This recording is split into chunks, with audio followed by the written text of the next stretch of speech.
Season's greetings from over in the UK. Happy Christmas, guys. As promised, Locked On Marlins is here for you. For those on cooking duties, sit back, relax, and enjoy the first of the conversation with Matt Williams as we dig into some of the current Marlins players and what the numbers are telling us. There's plenty to get into. Bryan De La Cruz, Trevor Rogers, Jesus Luzardo, all being covered in a 3-part mini-series for Locked On Marlins. Starting with this one on Christmas Day. Happy.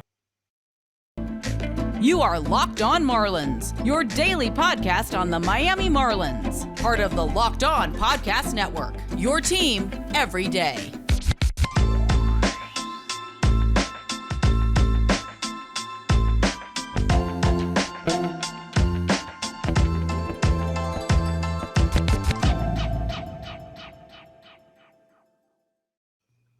Greetings from England and welcome to Locked On Marlins. Of course, it is Christmas Day.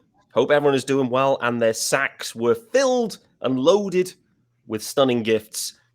When I think back to Christmas Day, the one thing that sticks in my mind was a few years ago, Jose Urena had been non-tendered by the Marlins. But my wife, Tara, God bless her, she bought me a Jose Urena Marlins jersey, not realizing. She said, I hear you talking about Urena all the time. So I just took a punt, got me an Urena jersey, and he'd already gone.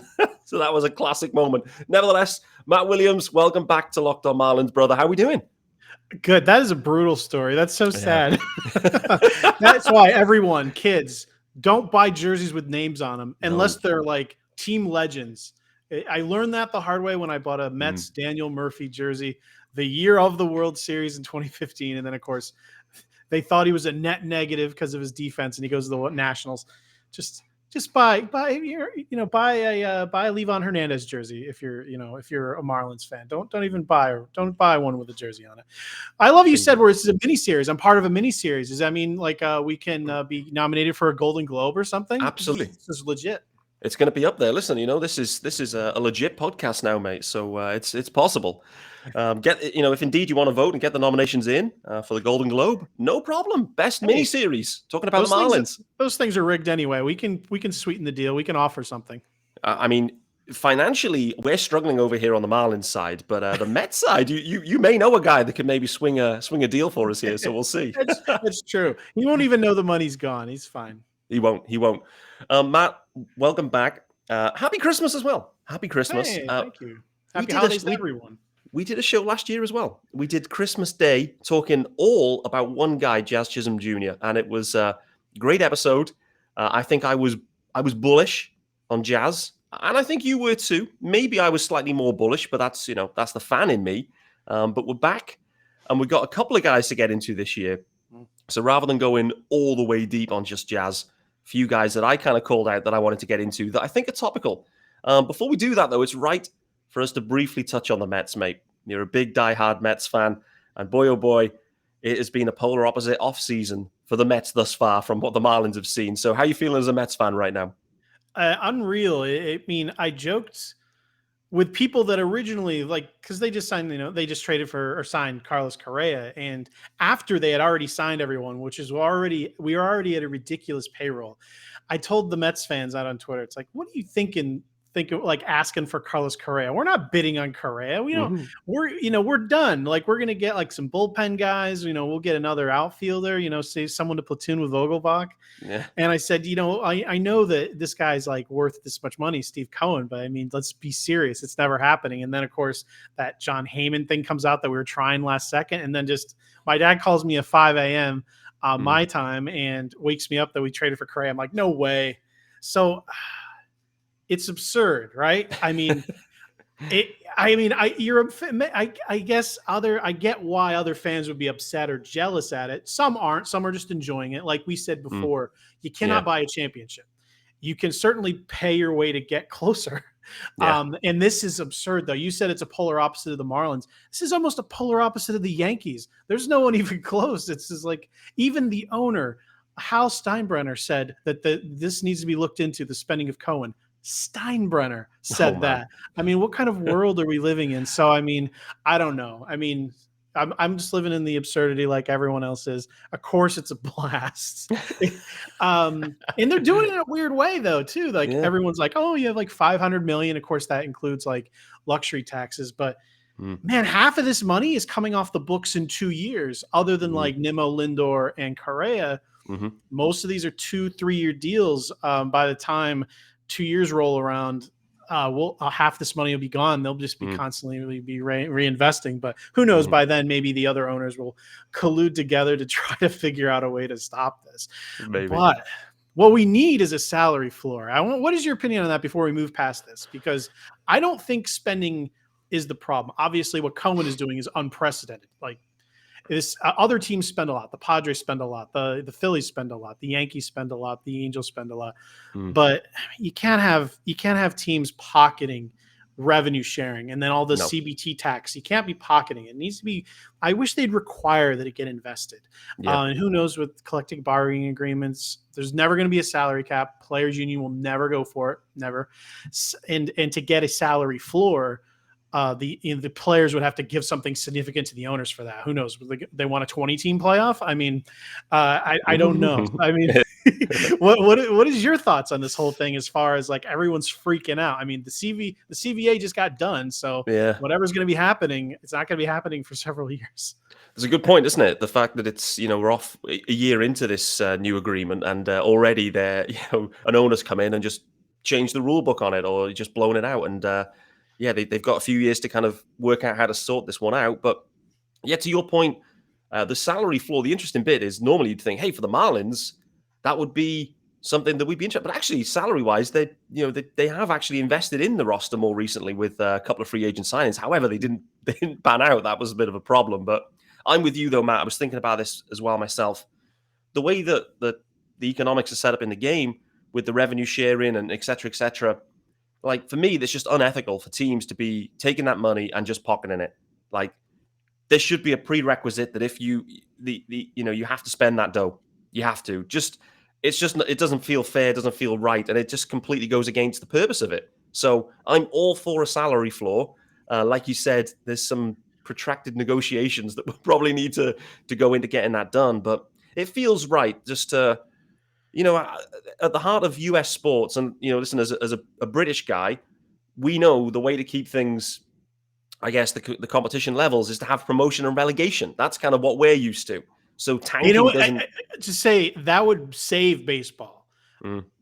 They would have to shut out. They would literally need to lock out the players and start a new league, though, because you're so far in. There'll probably be no salary floor, salary cap, or promotion relegation. But God, I wish there would be promotion relegation on top of just making everything more exciting. They think expanded playoffs makes things more exciting. My God, promotion relegation.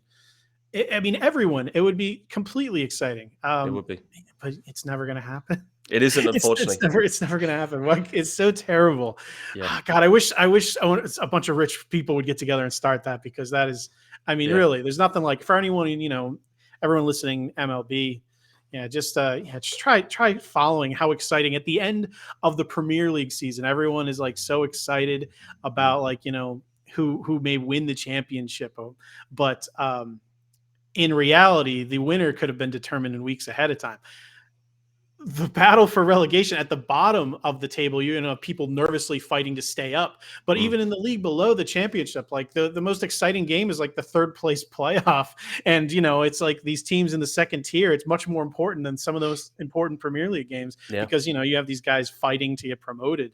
And how great would that be to have like this middle tier of teams where you have like, you have, I'm trying to think of the Diamondbacks, like, had that really good hot streak to end the year, and they were like trying to fight their way to the top or something. I don't know. It'd be fun, but here nor there, it ain't happening. Exactly. I'm with you on that, Matt. At the heart of things here, incentives drive behavior. And unfortunately, the way US and baseball is set up, you're incentivized to be worse if you're not in contention. And that's just, for me, that's really not optimal for any sport, but that's just the way things are. But I'm all for, and it's probably shocking to people that the Marlins aren't a kind of bottom 3 payroll right now or anything silly. They're probably, they're still bottom 10, but they have gone over the 100 million mark, I think. We're still working through arbitration stuff at the moment, and we'll wait and see. And there's a few rental or expiring deals due in after 23. So the whole of the infield is going. So the Marlins may well drop payroll again, and this conversation may become even more relevant. But anyway, a good amuse-bouche, let's say. That's got us going. That's got the juices flowing. Let's get into the starter. And, well, this one is interesting because right now he's penciled in, he's penciled in to be starting at center field perhaps for the Marlins in 2023. And it's Bryan De La Cruz. The Marlins are very active in terms of trades right now, seemingly, in terms of talks. They've checked in on everyone as well, every free agent. But in terms of trades, we're expecting a deal to be done and the outfield to be bolstered. But Skip Schumacher also alluded to the fact that he was expecting Bryan De La Cruz to have around about 500 at-bats, all being well, in 2023. So that is a nod to me that the Marlins feel pretty confident about Bryan De La Cruz. Matt, I don't know how much time you've ever spent looking into Bryan De La Cruz's profile, but what I would say is he definitely had a year of two halves in 22. After he came back from his stint at AAA, he was one of the best hitters in the game. And that's not even over-egging it. He was absolutely sensational. So as you've kind of looked at his profile and what have you seen here from De La Cruz? I shockingly know quite a bit about Bryan De La Cruz because, I mean, playing fantasy, especially deeper formats, he used to be on the Astros. And if you're on a team there who has Michael Brantley in the outfield and you're just waiting for an injury to occur, Chas McCormick, Bryan De La Cruz. I mean, I was very aware of all the peripheral options they may have. And then when they made that trade that sent him to Miami, I was actually quite interested. And like you said, when he came back from the minors, he was fantastic. If you look at his surface stats, they don't look that amazing. Batted .252 with a .294 on base, .432 slugging, 13 home runs, 4 stolen bases over 329 at-bats. Doesn't seem that good. But during that 84th percentile in barrel percentage, that's great. He was actually like the top of the league, number 1 in sweet spot percentage, which is basically, for anyone who doesn't know what that is, because sweet spot percentage is basically barrel percentage as far as what you think it should be. Barrel percentage, if you don't know what it is, it sounds like, the percentage you're hitting it on the barrel. That's not what it is. It's the percentage you're hitting it at a certain launch angle and exit velocity. The sweet spot percentage is actually the percentage you're actually hitting it on the barrel of the bat, which is good. And he led the league in that. Wow. And you see that he's batting .252. He was actually 96th percentile in expected batting average. His expected batting average was .287. So you're giving me a batter that's hitting near .290 that led the league and hitting basically the bat on the barrel. Yeah, I'm very interested in that. That's solid. And if you look over into some of his more important statistics of plate discipline, he did really well too. His O swing, which is, for anyone not familiar with that is the amount of swings he is taking outside of the strike zone. O swing percentage, 34.4%. The league average is 32.6. So he was a little higher than you necessarily want to see. But again, his strikeout percentage was 25.4. You'll live with that, especially from a younger player. You would hope he would improve, but that's not bad at all. And his Z contact, which that's your contact within the strike zone. So if you ever go on Fangraphs and you want to play around with stuff, they have O swing, Z swing, O contact, Z contact. The swing percentage and contact percentage are what, self-explanatory. The O just stands for outside of the zone. Z stands for inside. So his Z contact was 84.4%. League average is 85. So he's kind of right there as well. So for a young player, usually plate discipline is where they struggle when they first come up. He was kind of middle of the road, maybe just just a little bit below. So I would anticipate him getting better with his ability to find the barrel of the bat and to have such a high expected batting average. Yeah. One issue for him is they're putting him in center. His outs above average, he's in the 24th percentile. You're taking someone who's not a very good fielder and putting him in center. They do have a lot, but the problem with the Marlins is they have a lot of people who can't play the field. They have a lot of outfielders that probably shouldn't be in the field. But I do like him. He has a very strong arm. I mean, he probably should be in right field in all cases, but whatever, it doesn't matter. If you're playing fantasy, you don't care. For the Marlins, you do care. There's moves to be made now that all the big free agents are off the board. Pablo Lopez seems to be the number one guy that you hear about. You mentioned, we'll talk about Trevor Rogers in a bit. Who knows? I would think they should hold on to Trevor in hopes that he turns it around. But you would think that they're going to try to maybe get a more useful outfielder as far as a two-way player into that lineup. But again, I don't think De La Cruz should be in danger. And I hope he isn't, because if given a full ride, I think that there's something here that they really could get like a nice solid player. As far as like his upside of power, I'm not sure what to expect. I mean, he had 13 home runs and only 329 at bats. So, I mean, you give him a full season, you could be looking at 30 home runs, and he has an expected batting average near 290. Yeah. I mean, and nothing in the profile suggests he's going to be poor from a plate discipline standpoint, and all of his power metrics suggest that he's going to be solid across the board there. The league will adjust to him somewhat, but this year the schedule is going to be different. You're not going to be seeing your division opponents over and over and over again. You're seeing everyone equally from across the board, which kind of makes divisions pointless. They'll probably revisit that at some point. But, you won't have pitchers constantly getting, used to, I mean, you won't get used to pitchers either, but it's, it all evens out.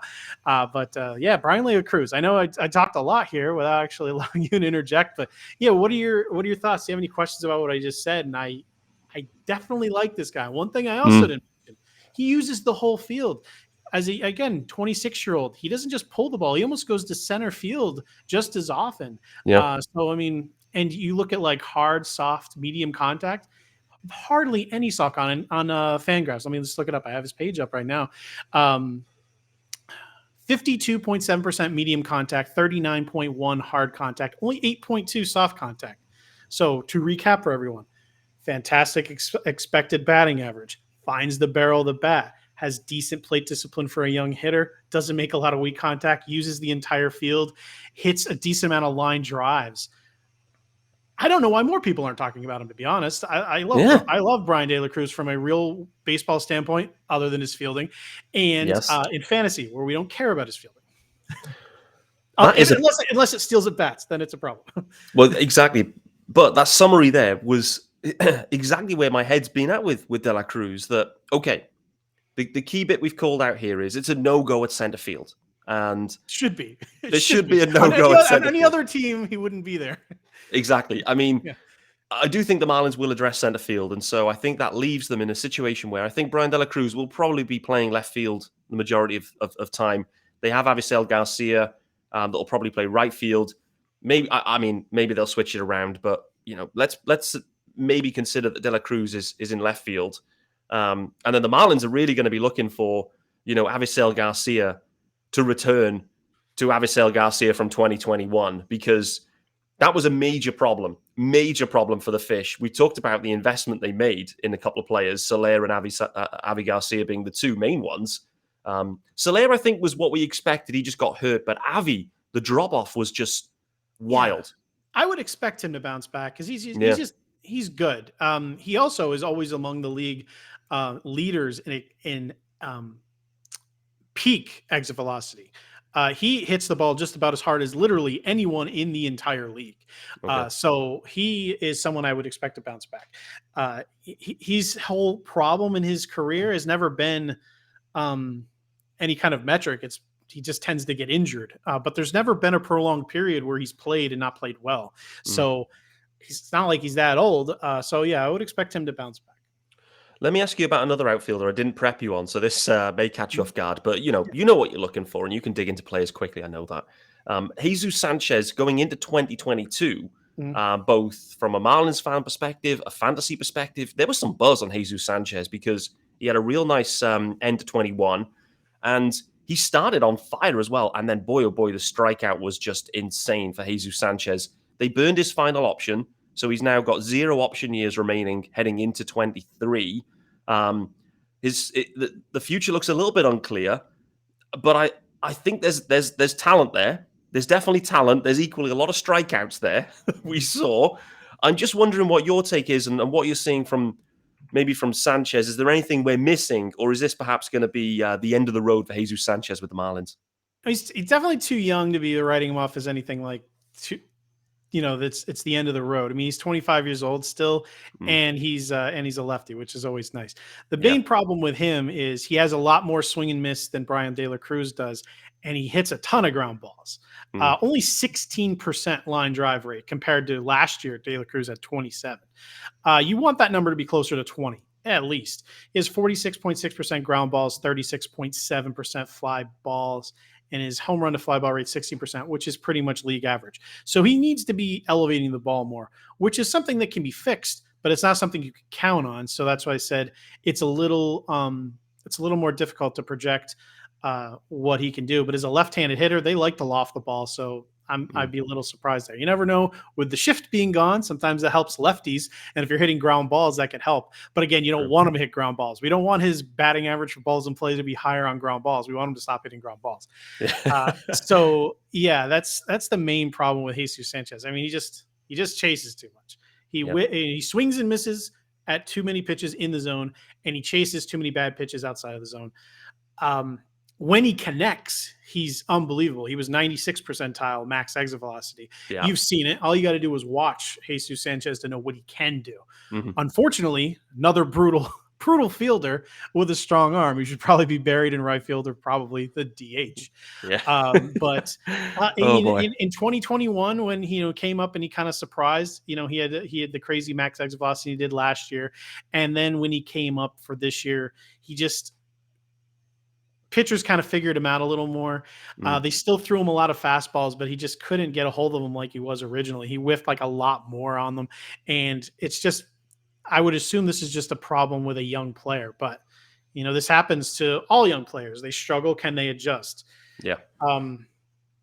I don't know if he'll get enough at bats necessary. I would think being on the bench is probably the wrong move. Like you said, they've already used his options up, so they can't send him down, which is probably would have been his best ticket to improve. So I don't know. I mean, I would.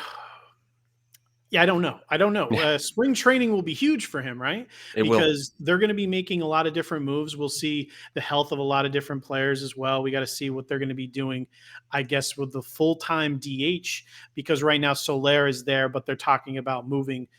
There's been rumors the Red Sox really want Joey Wendell, and then who's going to play third base? Who they're going to move around? Is John Birdie going to come in to the infield? Does that open up a spot? So there's a lot of moving pieces here. So as far as Sanchez, I haven't given up on him. There's no reason to believe in him as far as actionable information that you can see, other than we know he's still young and we know the power is most definitely there, but he wouldn't be the first or last player to have amazing power metrics that cannot make it happen on a consistent basis. I think so. Look at Keston Hiura. He looked like an all-star. Now he's buried. That is true, and the word you use there, consistency, I think that is it with Jesus Sanchez, just trying to get a little bit more consistent in his approach, in his swing. It is just a wild, lavish swing. It really is. There's literally a lot of moving parts in what he does, and a lot of swing and miss, a lot of strikeout. Very intrigued to see. Clearly, I think for the Marlins, Don Mattingly and his staff gone, Skip Schumacher in, his staff. It's going to be interesting to see whether they can get kind of some uptick and upside from some of these guys that have been there for a couple of years and maybe make some adjustments. But they've left themselves struggling a little bit with Sanchez. They carried him on the roster pretty much back end of the year when the season was already cooked and we knew it was cooked. They then optioned him and burned in his final option year, which didn't make a ton of sense, like strategically, in my opinion. But you don't know what's going on in the background. But it gives them minimal wiggle room there. And like we've seen with like a Lewin Diaz very recently as well, you DFA these guys at 25 on league minimum that have a profile that's interesting. They're going to be claimed, and they may not end up making the rosters. And obviously, we've seen Lewin Diaz has been on 4 organizations in the past 3. Traded to the Braves, so interesting fit there. But 0 minor league options with an unproven player, it makes it tricky. From a roster construction perspective, doesn't it? One thing that I would look out for that I would hope they'd be thinking is to have him as a platoon player, possibly even platoon in the DH. Yeah. I mean, versus lefties as a left-handed hitter, his weighted runs created plus, which for anyone not totally familiar with that, is it pretty much puts a number on your offensive production for the team, 100 being league average. Mm-hmm. So if you're 101, you're 1% better than league average. 99, you're 1% worse than league average. He versus righties, he was a 115. His ISO was 225, which is really good. That's his isolated power of, and you want to see something above 200 for a power hitter. He's 225 and his was 115. So he's 15% better than your league average hitter. Versus lefties, he was a minus 18. That doesn't mean he's 18% worse. He's 118% worse than a league average hitter versus lefties. Wow. So let's try him as a platoon hitter, maybe. Because we know he can hit righties and we know he can't hit lefties. Not that we want to give up on him being an everyday player, but let's try to put him in the best opportunity to succeed. just on that point, because one of the other storylines that cropped up last year, and again, sorry to spring this on you, but early in the year, Jesus Sanchez, Jazz Chisholm Jr., both of them started the year really hot. Then there was a lot of dialogue, let's say, on Marlins Twitter, them platooning them, and they were platooning Jazz as well, and really sitting him early on against lefties. As the year went on, and obviously he had an all-star campaign, he actually just started playing against both. But Jesus Sanchez being a minus 18, I assume Jazz is probably better than that, but I'd be intrigued to know what his number is there on the lefties side to see, whether Donnie maybe was right to be platooning Jazz against lefties. One thing is your star players, you don't want to have to platoon. The fans don't want to see it, but it is a completely underutilized thing in baseball. You should, if there is ever a problem, platoon anyone. Anyone should be platooned. This is why switch hitters are actually bad. Very few players in Major League history should have been switch hitters. You have like Chipper Jones, Mickey Mantle. There's very few that are actually good from both sides of the plate. If you actually look at most switch hitters, especially now, hardly any of them should be switch hitting. No. Most people should be only hitting from one side of the plate. It's ridiculous, actually. Yeah. For your question, Jazz was a 158 versus righties. Fantastic. Versus lefties, 45. Boy. Yes. Again, young, you want him to figure it out, though. So especially in the state the Marlins are in, you want him to be out there on an everyday basis. But yeah, it wouldn't be the worst thing if you were looking to give him days off as someone who gets injured from time to time. You probably want to sit him versus tough lefties because right now, he's about 55% worse than your league average hitter from last year. Again, versus righties, he batted 275 with a 579 slugging. Versus lefties, batted 143 with only a 314. So okay, he was awful versus lefties. But again, Jesus Sanchez isn't Jazz Chisholm. He's not. Here you want to maybe steer him into being a platoon guy because if you're a lefty in a platoon, that's fine. You're seeing the majority of games. If you become a strong left-handed platoon player, you got yourself a career. Yeah. If you're a right-handed platoon player, not so much. But Jazz here, you want him to be able to stay in there and try to figure this out because, he's a special hitter, and you want him to try to. You don't need him to be an all-star against righties and lefties, but you want him to not be a liability against lefties. Yeah, agree with you on that. And I think the point you made there, was where things got to with Jazz, where the out there taking ABs against lefties because you want him to just become average against those lefties, and then he can obviously excel against the righties like he's already doing, and that's kind of what we're looking for. Because to your point, you don't want your franchise player, sat on the bench, once, twice every 5 days or whatever. It's we want him out there every day. He's a young player who thinks very highly of himself in the best way possible, and he's constantly swinging for the fence. If you have trouble versus lefties as a lefty and you're young, it probably takes you a while to learn and to listen to your manager of telling you, hey, maybe you want to try a different approach. Sometimes you just got to shorten up your swing. Sometimes you can't be looking for the long ball as much. You look at even look at the successful switch hitters that there are there. Francisco Lindor is decent. If you actually look, he is a different hitter from both sides. His power is mainly coming from one side, and then from the other side, it's more like he starts being more of a slap single batting average hitter. And that is maybe what Jazz is going to need to do. He's going to maybe need to shorten up his swing a bit. He's going to maybe change his pitch selection up a bit. He's just going to have to get everything out if he can. Because the idea here is just to get on base, Yeah, exactly. Makes total sense. Really does. I'm intrigued to see what Jazz Chisholm brings in 23. I think he's going to be pumped. He's obviously missed a lot of time, which we won't have enjoyed. So yeah, someone DM Jazz. You had 14 home runs, 13 were against right-handers. Swinging for the fence versus lefties ain't helping you. You might as well get a higher batting average. There you go. I'll text him now. I'll let him know. All right, let's flip it over to the pitching side then, mate.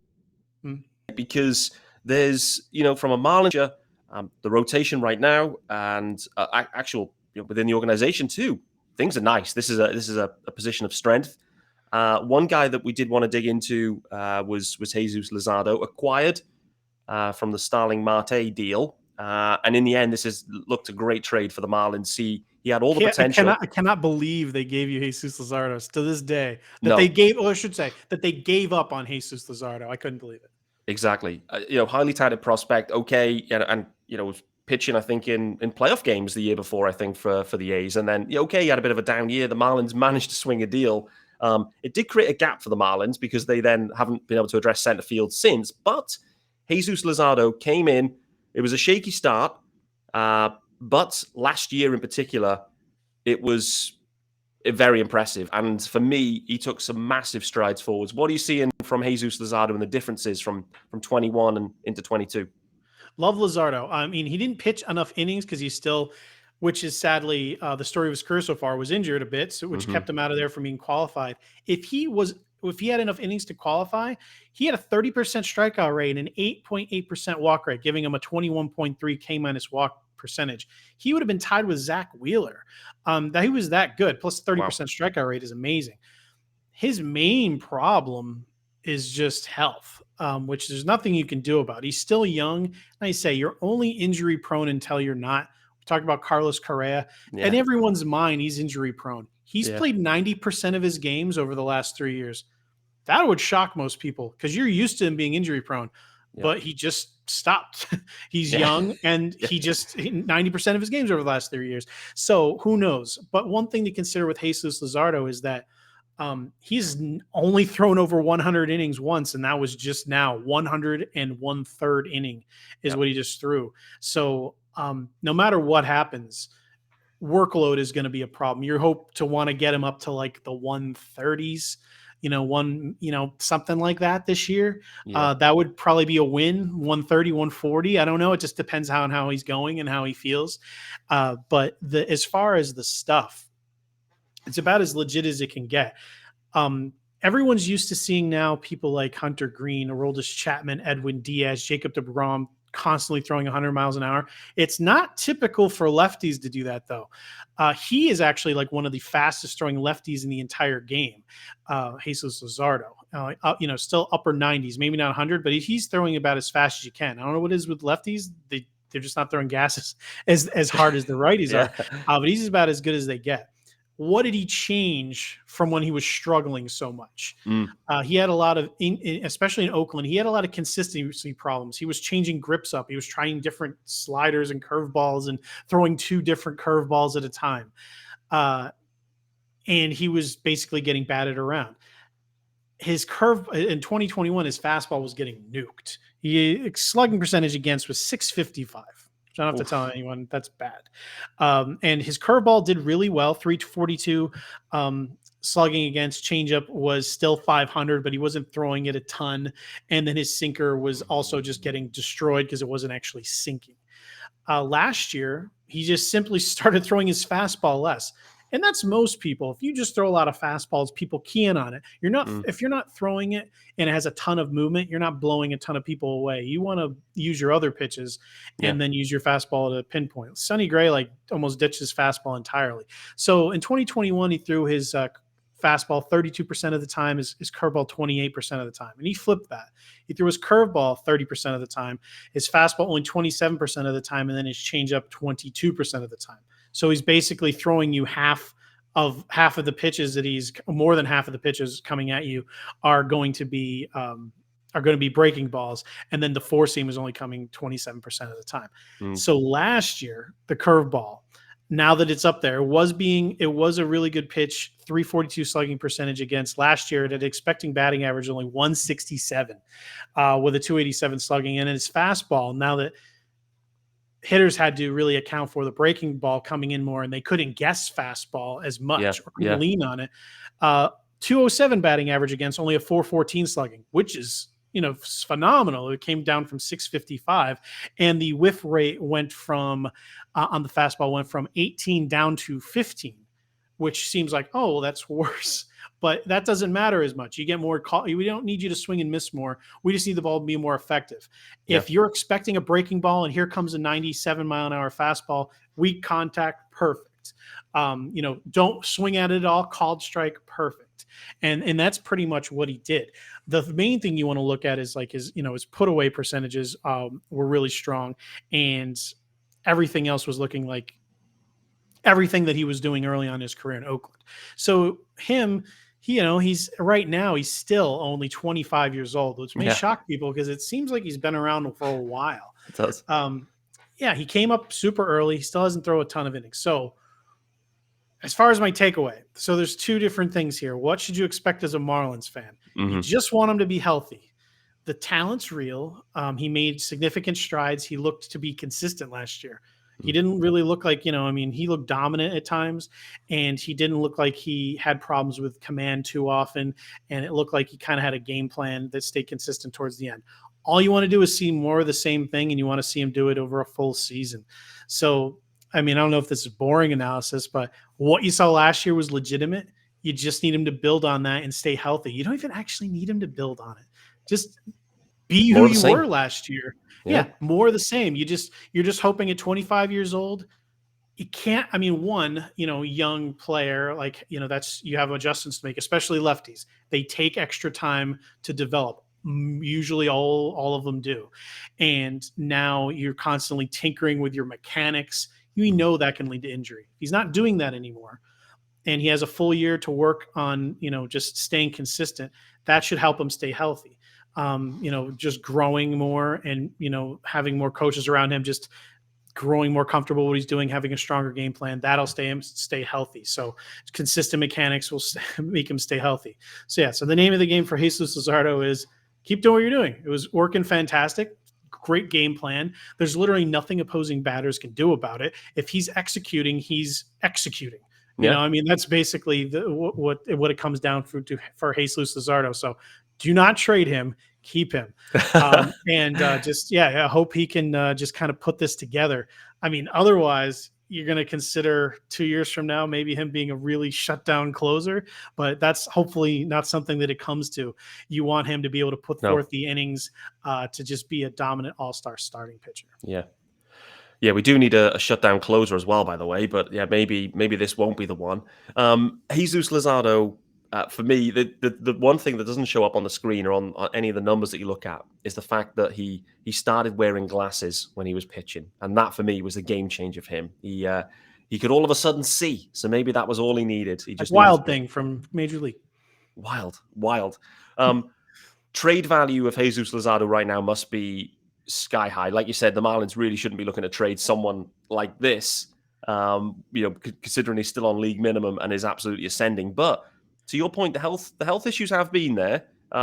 Trade value could be sky high. We need some sticks.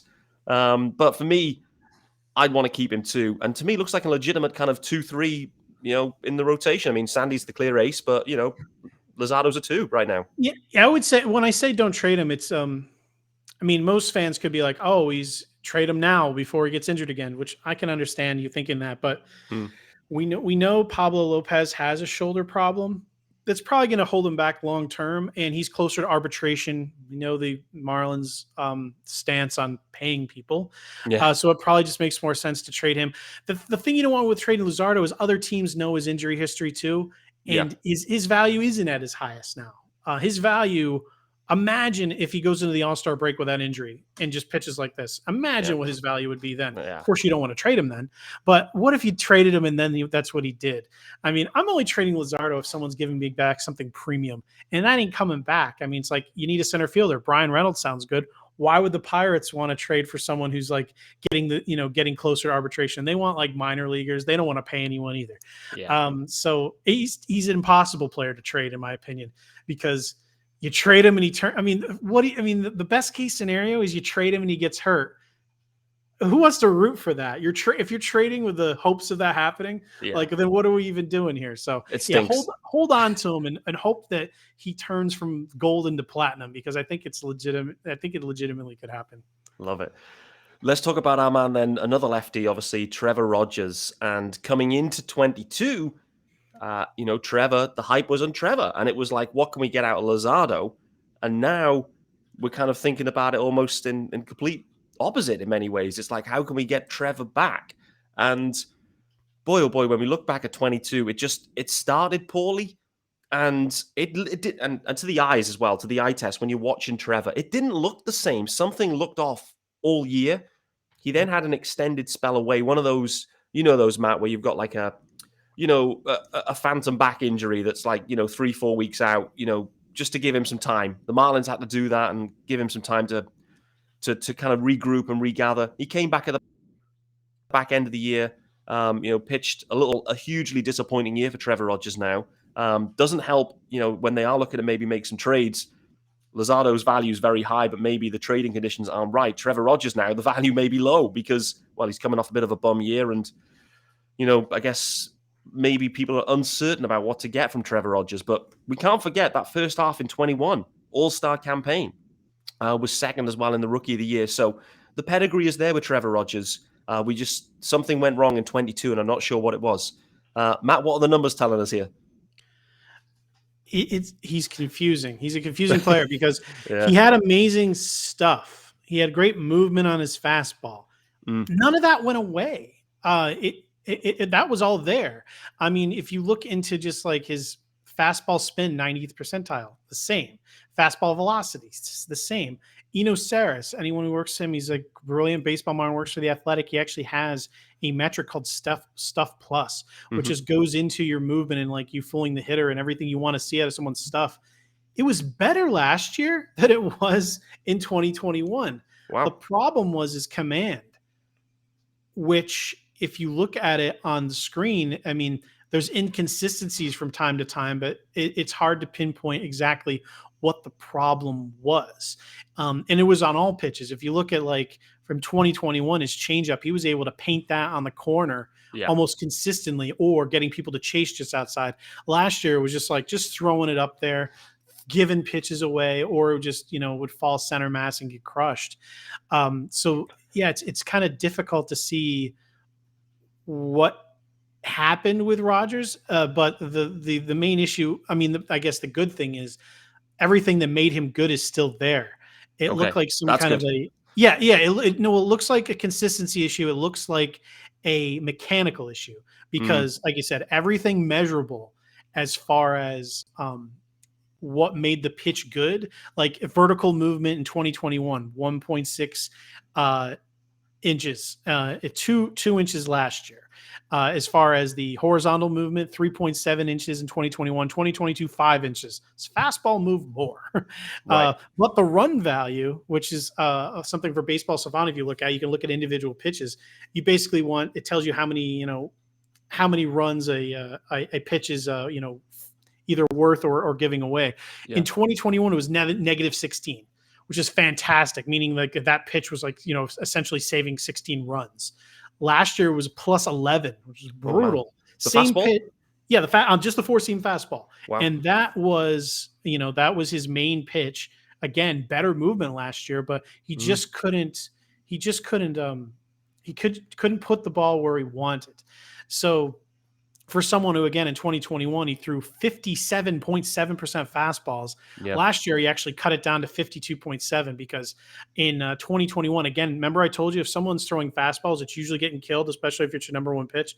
No, in 2021, it was only a 344 slugging. Last year, 535.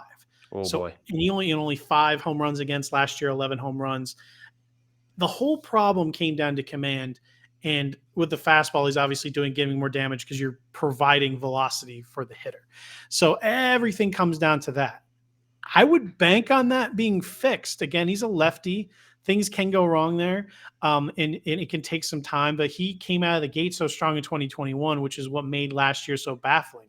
He looked good, and then he was kind of away from the team with some kind of family issue for a while, and then he came back, wasn't the same. to end the year. Then he wasn't the same afterwards. So he has a full off season to deal with it. We haven't really heard anything publicly. It wouldn't surprise me if he came into spring training and just like banging on all cylinders again. And then literally like 2 weeks in, everyone's forgotten about it. Or Trevor Rogers is in, big bounce back Cy Young candidate. There we go. That wouldn't shock me at all. No. But I said, to look at the video, it's hard to pinpoint why the command wasn't there. But like I said, it's a promise that the stuff that he had is still the same. It was even more effective last year as far as movement. So if he can get back, if he can get back what he had as far as the command, which again is, sadly a big question mark, we could see something amazing here because, the velocity was 94.5 and then 94.6. It's not like he was overthrowing, which you think could be a problem with you. You try to overthrow, you can lose it. So it wasn't even that. So I'm thinking it was probably something minor. The Marlins are really good at getting people to have like those massive massive change-ups, which was a big weapon for him. We know he can have that, but if you don't have a fastball, you don't have a change-up. No, they go hand in hand, right? They play off each other. Yeah. So, what you're hoping in the offseason, they found what the problem was, because it's really hard to fine-tune things in season. Like I said, that's how injuries can happen. You don't want to change too many things with mechanics. You want to keep it kind of consistent. You change little things. In the offseason was a real change takes place. And the Marlins had nothing better to do. You have pitching coaches, like they are sitting there trying to figure this out. You're not worried about Sandy. You're not worried about Pablo. You're not worried about Jesus Luzardo. They're good. You're like, how can we get Trevor Rogers back here? Because if the Marlins are going to contend, it'll be on the back of their fantastic rotation. And Trevor Rogers bouncing back is like key to that happening. If they're going to make a back end run at a wild card spot, it's going to be because Trevor Rogers bounced back and Jesus Luzardo is healthy. So I don't know. I'd be optimistic. I'd be cautiously optimistic because it would be a worse problem if his fastball magic had gone away and he still had command. Like we know, and we know he can have command. He's had it before. It'd be another problem if he just had maybe poor command and it got worse. He had command and it went away, and we know it can be there. So again, I puzzling said it's puzzling one, right? Yeah, it's tough to wrap your head around because it's something that you're banking on, but there's nothing to necessarily point to a definitive answer. You just have to be like, they are major league pitching coaches taking a run at this. There are places like Driveline that can measure everything as far as, inconsistent release points. If you're off even like a little bit there, it can change drastically if you're pulling too much. And I got to think that they're going to figure this out. Yeah. I must say, so Luzardo emerged, Rogers regressed. The biggest surprise, though, for me last year wasn't that Sandy won the Cy at all. We need to talk about Sandy. We have to talk about Sandy just briefly. But the emergence, I would say, that shocked me most was Braxton Garrett. Braxton Garrett was basically, I felt like, on his way out of the organization.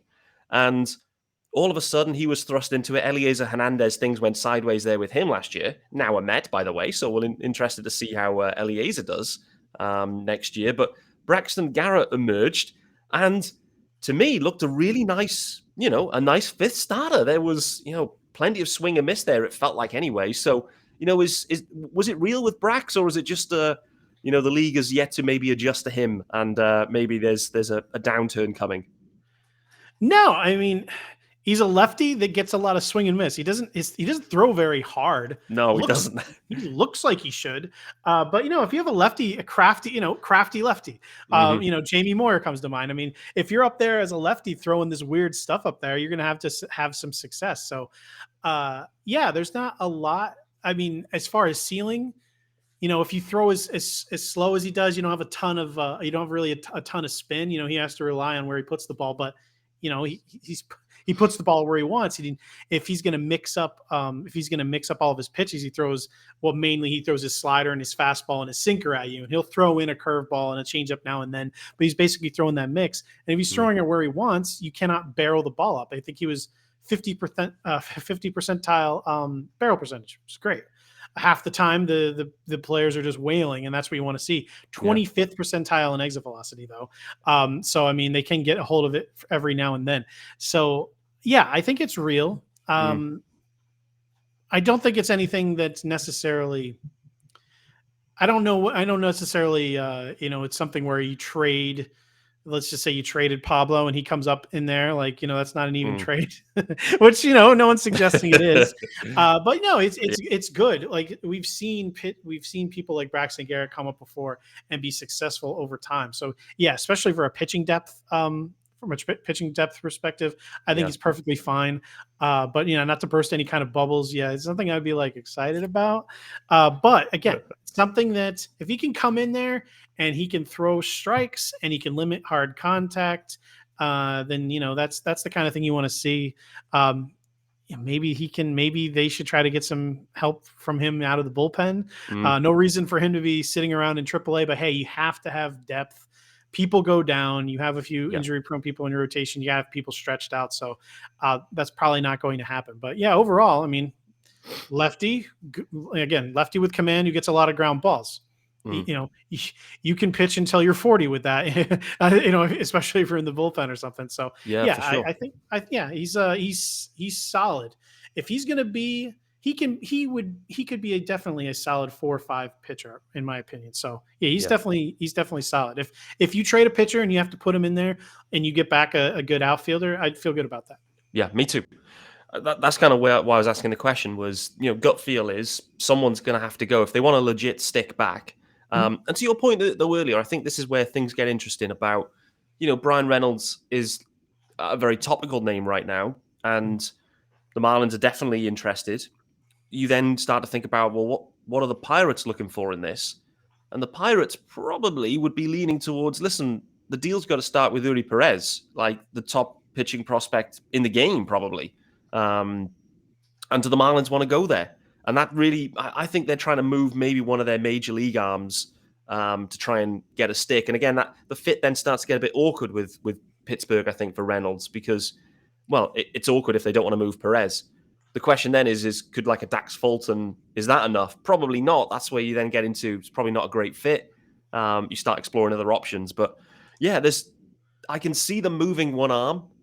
Everything's trending that way. Pablo is the name that you mentioned has been kind of buzzed around a bit. For obvious reasons, he's the most expensive and furthest into arbitration. So from a Marlins business model perspective, Pablo makes sense, albeit I know you love Pablo and I do as well. So I'd be hurt if he goes, but the offense needs to improve. We can't get away from that. You can't win every game 1-0.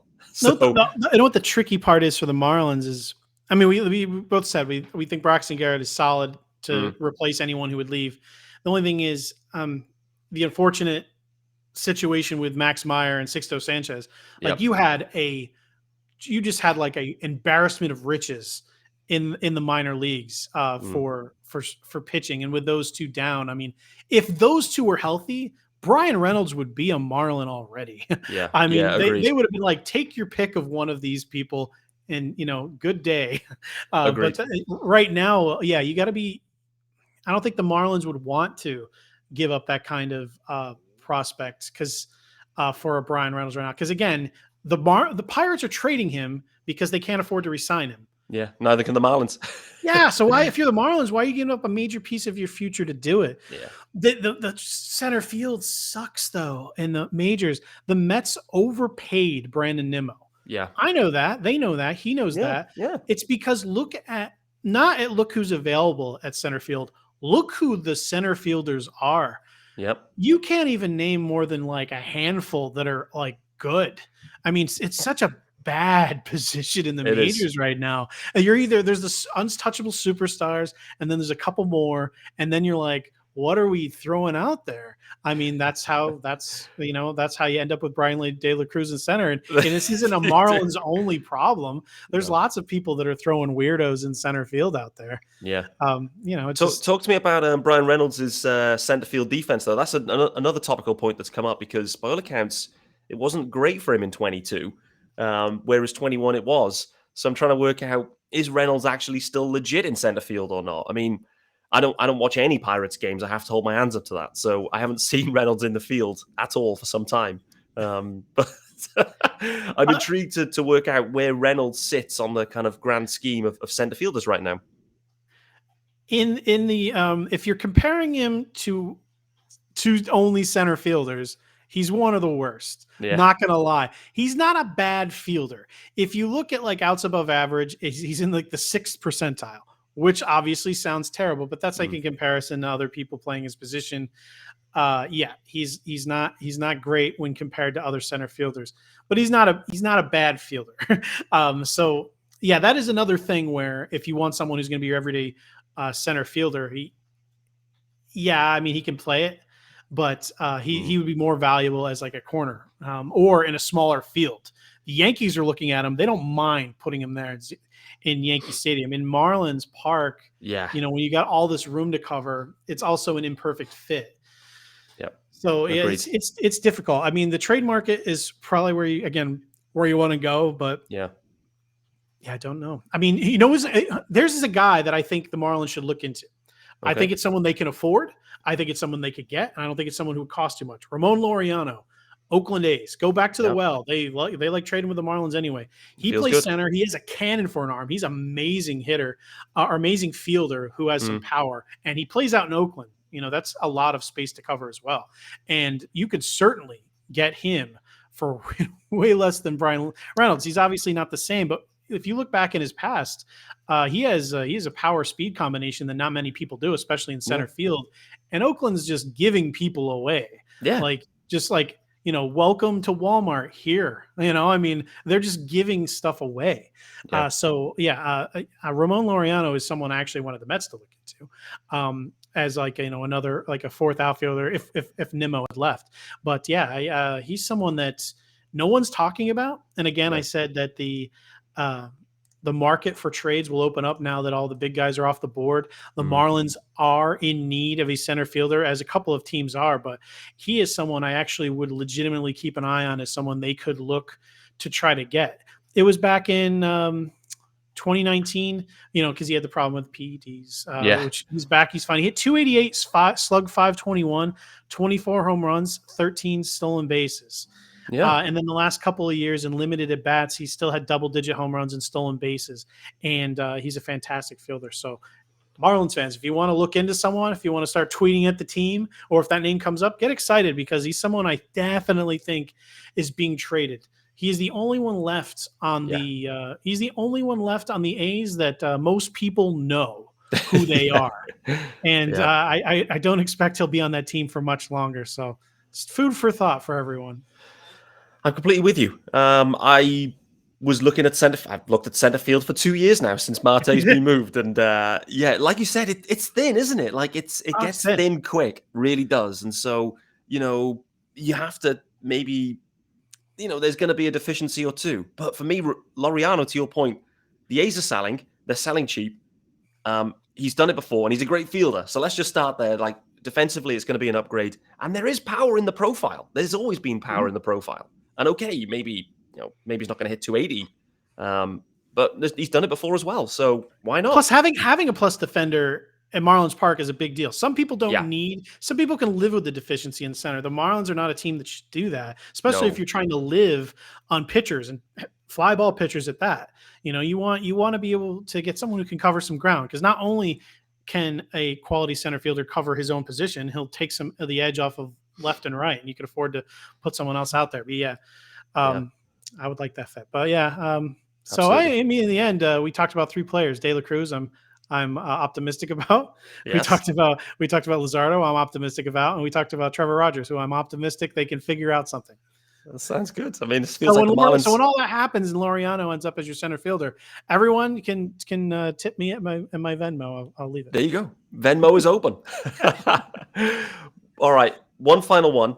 Sandy Alcantara, the Cy Young.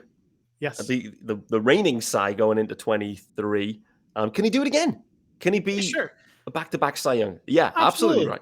Oh, yeah. I mean, I did one of my player breakdowns last year. I called him winning the Cy Young only because it's like the innings are always there. 200 innings. It's a few pitchers do it. A few pitchers do it every year. Very few pitchers do it every year, and he does. Yeah. From a fantasy standpoint, everyone wants to try to bash him, saying, "Oh, he's not a strikeout per inning, or he's not like a 25% strikeout guy," which he kind of just was, but he can improve. I'm like, if he's going to go 200 innings, he's going to throw 200 strikeouts. That works for me. Yeah. He throws 100. He throws gas, and he's not a non-strikeout pitcher. He can fool people. The guy has 6 + 4 + 3 = 2 tattooed on him. He wants double plays. That's not a bad thing. So yeah, absolutely. Not only should he, could he win it again? He should be among the favorites for sure. Absolutely. All right. Well, we're going to wrap it up there. That has been a stunning conversation, and the optimism levels are high. As Marlins fans, the offseason, it has been rough, no doubt about it, but there's still time. But the reality is, it's organization. And if they can maybe patch a few things up offensively, there's things to be excited about going into 23. Matt Williams, thank you so much. Happy Christmas. Happy New Year. Wishing you and the family all of the best. Thanks so much for joining Locked On Marlins. Let the guys know where they can follow you on Twitter as well if they aren't watching the show and have the graphics to help them. Sure. Thanks for having me on again, Pete.